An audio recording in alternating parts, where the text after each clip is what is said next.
வணக்கம் நண்பர்களே.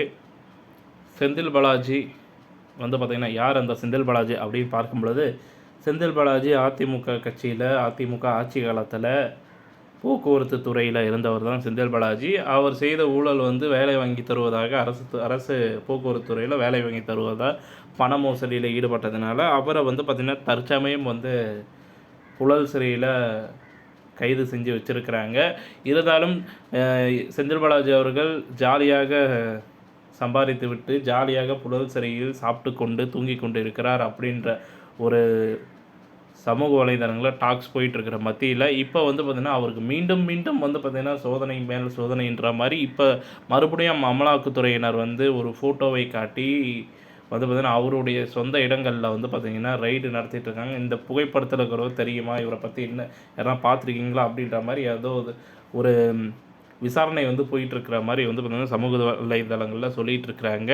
ஸோ இப்போ பார்த்திங்கன்னா ஏற்கனவே ரைடு பண்ணி பல ஆவணங்கள் கிடைத்தது, அதனால தான் புழல் சிறையில் இருக்கிறாரு, 3000 கோடி 30,000 கோடி அப்படின்ற வார்த்தைகள்லாம் பார்த்திங்கன்னா கிட்டத்தட்ட ஒரு 2 மாதங்களுக்கு மேலாகவே பார்த்திங்கன்னா செந்தில் பாலாஜியின் பெயர் பார்த்திங்கன்னா அனைத்து சமூக வலைதளங்கள்லையும் பார்த்திங்கன்னா ஒழிச்சிட்டு இருந்துச்சு.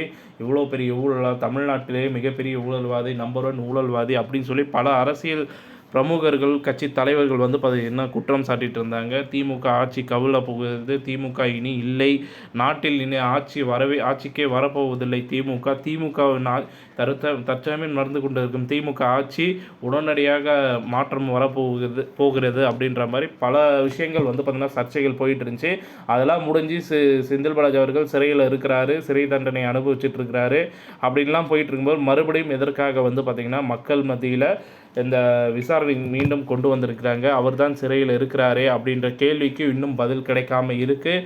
இருந்தாலும் பார்த்திங்கன்னா அவருடைய சொந்த இடங்கள், நண்பர்கள், உறவினர்கள் வீட்டில் சொந்தமான இடங்களில் மறுபடியும் ரெய்டு நடந்து கொண்டிருக்கிறது. ஏதேனும் பிசுறுகிறு தட்டு இருக்குமா இந்த வழக்கில்? அதனால தான் பார்த்திங்கன்னா அமலாக்கத்துறை மீண்டும் விசாரணை நடத்திட்டு இருக்கிறாங்களோ அப்படின்ற கேள்விகள் மக்களிடையே எழுந்த வண்ணம் உள்ளன.